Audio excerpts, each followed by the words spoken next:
BRS party working president KTR కు మరో అరుదైన గౌరవం లభించింది. అమెరికాలోని ఇవాన్స్టన్లోని ప్రతిష్టాత్మక నార్త్ వెస్టర్న్ యూనివర్సిటీ నుంచి ప్రత్యేక ఆహ్వానం అందింది.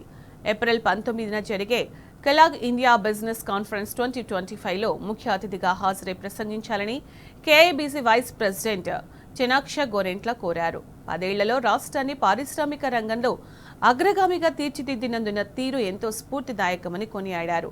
టీ హబ్, టీ వర్క్స్, విహబ్ వంటి వినూత్న ఆలోచనల వల్ల తెలంగాణలో సరికొత్త స్టార్టప్ ఎకోసిస్టమ్ అభివృద్ధి చెందిందన్నారు.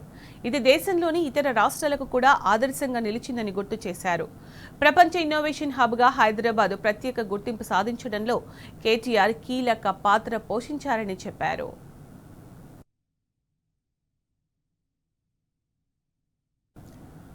తెలంగాణ వేదికగా ఇండియాలో పెరిగిన ఈ స్టార్టప్ ఎకోసిస్టమ్ సాంకేతిక రంగంలో వస్తున్న విప్లవాత్మక మార్పుల గురించి మరింత తెలుసుకోవాలని అమెరికాలోని బిజినెస్ స్కూల్ విద్యార్థులు ఎంతో ఉత్సాహంగా ఎదురు చూస్తున్నారని తెలిపారు. ప్రపంచ దిగ్గజ కంపెనీలు తెలంగాణలో పెట్టుబడులు పెట్టేలా వారిని మెప్పించి ఒప్పించిన తీరు అందరికీ ఆదర్శమన్నారు.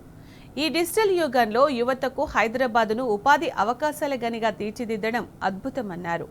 అలాగే ఔత్సాహికులైన యువతీ యువకులు పారిశ్రామికవేత్తలుగా ఎదిగేందుకు కేటీఆర్ వేసిన ప్రణాళికలు తెలంగాణలో గొప్ప ఫలితాలు సాధించాయని తెలిపారు.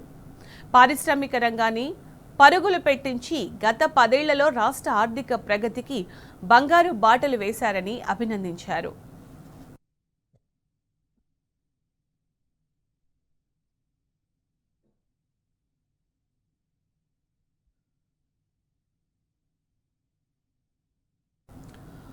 అనతి కాలంలోనే తెలంగాణ కనీవిని ఎరుగని రీతిలో అభివృద్ధి సాధించడానికి కేటీఆర్ తీసుకున్న అనేక నిర్ణయాలు ఎంతో కీలక పాత్ర పోషించాయని గుర్తు చేశారు.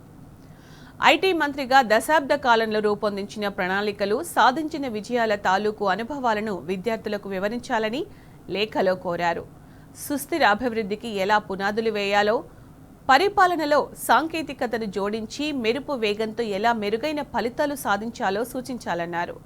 కేవలం తమ విద్యార్థులకే కాకుండా సదస్సుకు హాజరయ్యే యువ పారిశ్రామికవేత్తల్లో కూడా కేటీఆర్ ప్రసంగం స్ఫూర్తి నింపడం ఖాయమని ధీమా వ్యక్తం చేశారు.